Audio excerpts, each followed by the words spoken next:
Good morning. I thought I would do something for the children today, and I am hoping that some of you will get a chance to watch it. And so as we think about uh, Easter Sunday, can you believe it? He is risen. He is risen indeed. And I just wanted to share a little bit about our gospel today with you, and maybe thinking about it in a way you might understand. I recently read a book called The Monster at the End of this book, and I thought it really it kind of fit with the text we have today. And so I'm excited to talk to you about it, and I'm going to read a little bit about that book to you.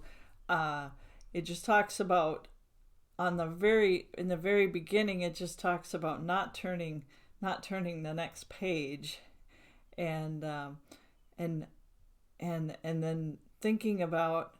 I think all of you can relate to the fact that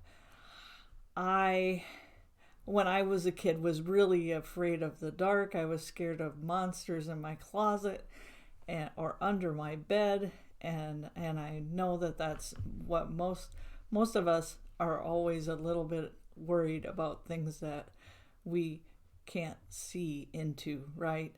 And when we think about the dark tomb, that also could be a little scary, right? And as you keep going, sometimes we think in the book, if we don't turn any more pages, we won't get to the end, and then we won't find out that there's a monster. And so, but we can't help it. We can't help ourselves. We have to keep turning the pages, and so it gets to be very, very scary, and we're not sure who this monster might be, and as we go on in this book, it talks about how anxiety you can get more excited and more worried as you keep turning the pages, and you keep seeing that something is going to happen. If we get to the end of the book, we're going to find out about the monster that's on the last page of this story. And there's lots of ways we try to not get to the ending sometimes, right? We try to put things in the way.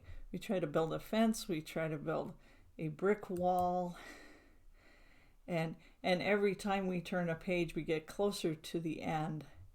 And it could be just awful if we keep persevering to the end of this book. And we're on the very next to the last page, and the person telling the story is pleading with us not to turn the page. But then we have to, and we're scared, but we do it anyway. We have to look. And at the end of the story, we see that the monster isn't really a monster. It's something familiar to us.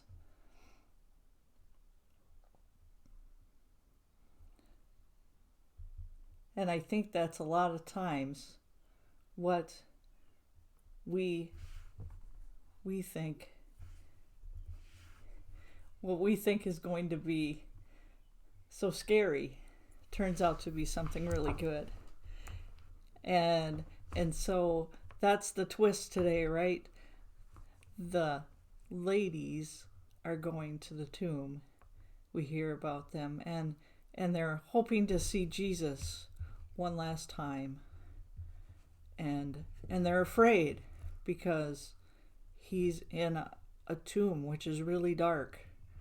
and they're not even sure if they can move the stone, but they persevere, and they keep walking up the path, and they keep wondering how this is going to happen, and they get there, the stone is rolled away, so the tomb isn't as dark as it was, but it still looks dark, and they still persevere.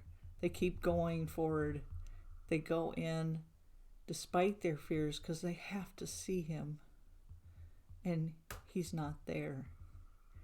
And they are told to go and tell the disciples, but they are afraid.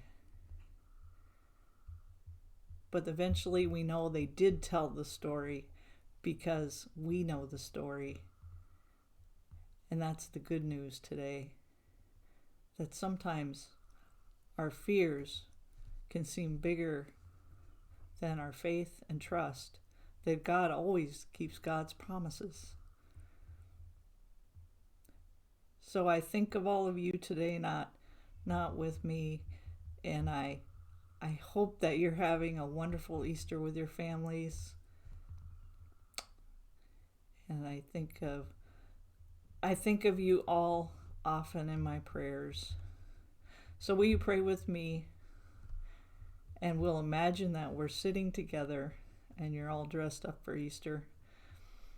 Lord, thank you for saving us.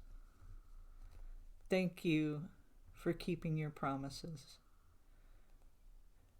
Christ is risen. Hallelujah.